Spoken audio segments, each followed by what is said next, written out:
Tonton video ini sampai selesai agar Anda tidak gagal paham.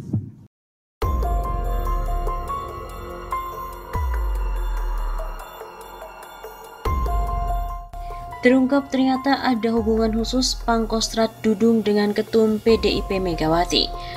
Akademisi Rocky Gerung turut menanggapi hilangnya diorama penumpasan G30 SPKI di Museum Kostrat yang belakangan ini ramai menyusul pernyataan dari mantan Panglima TNI Jenderal Purnawirawan Gatot Nurmantio. Ia mengatakan hilangnya diorama penumpasan G30 SPKI bernuansa politis. Mungkin sekali nanti itu juga akan dikembalikan diorama itu kalau Pak Dudung bukan lagi kasat Pangkostrat. Karena orang lihat loh kok di zaman Pak Dudung itu dihilangkan. Mungkin kita lihat Pak Dudung dekat sekali dengan PDIP. Nanti kalau ada Pangkostrat baru yang tidak dekat dengan PDIP, dia akan pulihkan lagi. Kata Rocky Gerung sebagaimana dikutip dari kanal YouTube Rocky Gerung Official pada Senin 27 September. Lalu benarkah Legend Dudung Abdurrahman dekat dengan PDIP? Pada Mei 2021, Panglima TNI Marsikal Hadi Cahyanto memutasi 80 perwira tinggi TNI. Salah satunya adalah Pangdam Jaya Maijen Dudung Abdurrahman. Maijen Dudung Abdurrahman dipromosikan menjadi Panglima Kostrat. Pengamat militer Aris Santoso punya prediksi di balik mutasi Maijen Dudung Abdurrahman dari Pangdam Jaya menjadi Pangkostrat. Dilansir melalui redaksi, Aris Santoso memperkirakan ada skenario di balik mutasi itu. Yang paling penting ini, Pak Dudung meramaikan nominasi untuk KSAD berikutnya.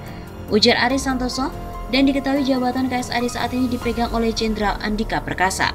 Menurut Aris, promosi Maijen Dudung Abdurrahman menjadi bintang 3 dipercepat dengan asumsi KSAD sekarang Jenderal Andika akan menjadi Panglima TNI. Artinya, akan disiapkan untuk pengganti Jenderal Andika Perkasa sebagai KSAD. Salah satunya adalah Pak Dudung ini. Sebagai pengamat TNI, Aris Santoso sendiri mengaku agak luput mengikuti jejak karir Dudung Abdurrahman. Dalam bayangan Aris, promosi Dudung ini sedikit politis karena dipercepat. Menurut Aris, ada 4 calon KSAD yakni Kasum TNI Legend Ego Margiono, Pangkostrat Dudung Abdurrahman, Pangdam Kaswari Maijen Nyoman Santiasa, dan Pangdam Udayana Maijen Maruli Simanjuntak. Bagi Aris Santoso, 3 nama selain Dudung sudah lama dikenal publik. Sementara Dudung ini tiba-tiba muncul. Pak Dudung ini sebagai kuda hitam sebagai calon KSAD. Menurut Aris Santoso, dalam membaca calon KSAD atau calon Panglima TNI, biasanya perlu mencari hubungannya dengan kekuasaan. Kalau sudah pangkat jenderal itu, kategori profesionalisme, portofolio, kemampuan sudah lewat semua. Itu dianggap sudah setara semua, tinggal gimana nasib dia. Aris juga melihat akselerasi karir Maijen Dudung Abdurrahman karena punya link di istana. Menurut Aziz, Dudung adalah menantu Khalid Ghazali. Khalid Ghazali ini adalah Jenderal Purnawirawan Akmil 65 yang kebetulan adalah sahabat baik Pak Taufik Kemas waktu zaman remaja di Palembang. Artinya apa? Artinya Pak Dudung ini sudah masuk di radarnya Mbak Mega sebagai Ketua Umum PDIP. Begitu juga dengan Legend Ego Margiono yang pernah menjadi Komandan Pas Pampres. Menurut Aris, nama Eko sudah juga masuk radar Presiden Jokowi. Begitu juga dengan Maijen Maruli Simanjuntak yang merupakan menantu Menko Marves Luhut Binsar Panjaitan. Pak Nyoman Santiasa ini yang masih murni. Saya tidak menemukan link dengan kekuasaan. Beliau pemegang Adi Makayasa. Menurutnya pemegang Adi Makayasa ini punya poin ketika zaman SBY. Karena SBY pemegang Adi Makayasa menjadikan benchmark yang akan menjadikan KSAD atau Panglima TNI pemegang Adi Makayasa. Pemegang Adi Makayasa punya peluang meski tidak punya link dengan istana. Namun untuk siapa yang menjadi KSAD menurut Aris itu hak prerogatif istana. Idealnya, kata dia, seorang KSAD adalah jenderal berprestasi bagus dan punya backup di istana. Eko Margiono ideal, pernah jadi Danjen Kopassus, pernah jadi Pangdam Jaya, pernah jadi Pangkostrat, nama dia sudah masuk radar Pak Jokowi. Tapi bukan berarti Pak Eko yang jadi. Masih ada tarik-menarik di kalangan elit terutama yang mengendorse mereka. Aris juga memprediksi ada 3 nama yang berpeluang besar menjadi KSAD yaitu Eko, Dudung, dan Nyoman. Untuk Maruli Simanjuntak, Aris memperkirakan akan dijadikan KSAD periode berikutnya karena masih terlalu muda.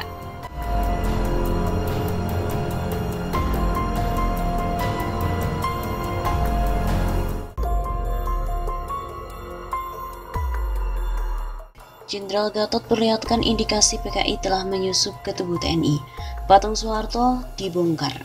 Partai Komunis Indonesia PKI memang telah dibubarkan menyusul kegagalan kudeta mereka di tahun 1965. Namun, Kini, anasir pendukung PKI telah berhasil menyusup kembali ke tubuh TNI. Begitu antara lain indikasi yang diuraikan oleh mantan Panglima TNI Jenderal Purnawirawan Gatot Nurmantio dalam diskusi bertajuk TNI versus PKI yang digelar pada Minggu kemarin 26 September. Sangat benar bahwa PKI sebagai organisasi sudah dibubarkan. Benar pula bahwa hari ini ideologi komunis sudah tidak berlaku di dunia. Tetapi fakta di Indonesia memperlihatkan PKI mudah melakukan pemberontakan, begitu ujarnya.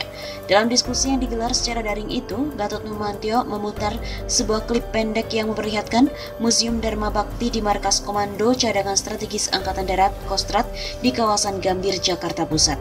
Museum itu berada di bekas ruang kerja Pangkostrat ketika peristiwa G30 SPKI terjadi, Mei Jan Soeharto. Di dalam museum itu tadinya terdapat diorama yang menggambarkan suasana di pagi hari 1 Oktober 1965. Beberapa jam setelah 6 jenderal dan seorang perwira muda TNI Angkatan Darat diculik anasir PKI yang ada di tubuh pasukan kawal pribadi Presiden Cakrabirawa. Adegan yang digambarkan adalah saat Maijen Soeharto menerima laporan dari Komandan Resimen Para Komando Angkatan Darat RPKAD Kolonel Sarwo Edi Wibowo.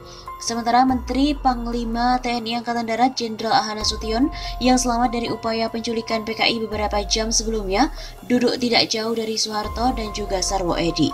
Dalam slide berikutnya diperlihatkan oleh Gatot Nurmantio, patung ketiga tokoh penting di balik penumpasan G30 SPKI itu sudah tidak ada.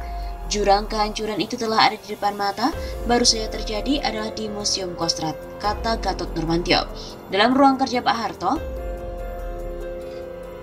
ada patung Pak Harto, Pak Sarwo Edi Wibowo dan Pak Nasution yang menggambarkan saat kritis setelah penculikan 6 jenderal TNI dan rencana menyelamatkan negara dari pengkhianatan PKI, sekaligus peran utama Panglima Angkatan Darat, Pangkostrat dan Resimen Parako yang kini menjadi Kopassus.